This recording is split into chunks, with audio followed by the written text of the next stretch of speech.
C'est une vidéo de quelques secondes, opportunément exhumée sur les réseaux sociaux ces jours-ci. L'ancien ministre de l'Intérieur Bernard Cazeneuve, interrogé par Darius Rochebin, s'y fait, comme à son habitude. Le défenseur de la modération et du compromis. Je n'ai jamais refusé de mettre de la sagesse là où il y a de la déraison. Et s'il faut le faire de façon collective, je serai toujours prêt à ça, défend-il notamment. À la question de savoir s'il ferait un bon Premier ministre, une tâche qu'il a déjà assumée quelques mois sous François Hollande, il répond. Dans cette affaire, je suis totalement désintéressé.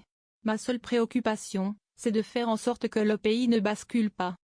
En langage politique, on comprend que la porte est tout sauf fermée. Un peu plus loin dans l'interview, enregistrée le 13 juillet, soit moins d'une semaine après le résultat du second tour des élections législatives. Bernard Cazeneuve dresse le panorama d'un paysage politique dévasté, difficilement maîtrisable et pointe un risque, l'ingouvernabilité du pays. Face à ce schéma catastrophe, s'imagine-t-il en solution de recours?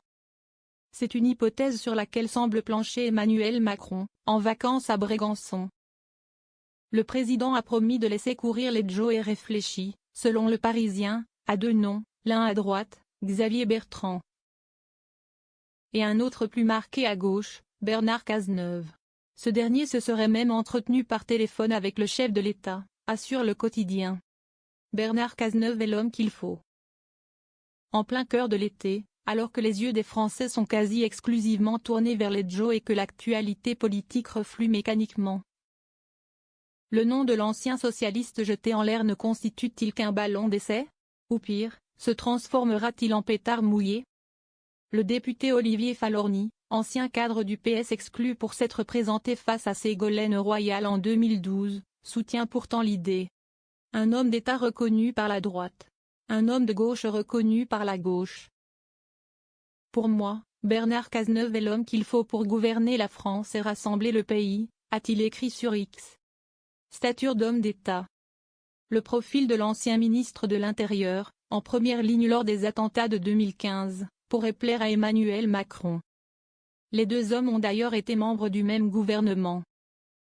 Sa stature d'homme d'État et son intransigeance sur les valeurs de laïcité et de sécurité en font une personnalité politique plutôt appréciée à droite. Mais beaucoup moins à gauche.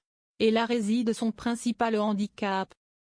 Car la force politique arrivée en tête aux élections législatives demeure le nouveau Front populaire, alliance à laquelle Bernard Cazeneuve a refusé de participer. Le voir nommé à Matignon aurait quelque chose d'incohérent. Socialistes, communistes, écologistes et insoumis continuent de pousser le nom de Lucie Castet. Une nouvelle génération s'est levée. Au Parti socialiste, qu'il a quitté en 2022 après l'accord de la NUP conclu avec la France insoumise, c'est une figure taboue. Une bonne part, proche d'Olivier Faure, rejette son héritage. Bernard Cazeneuve incarne une gauche qui a des toiles d'araignée sous les bras, dont nous ne voulons plus.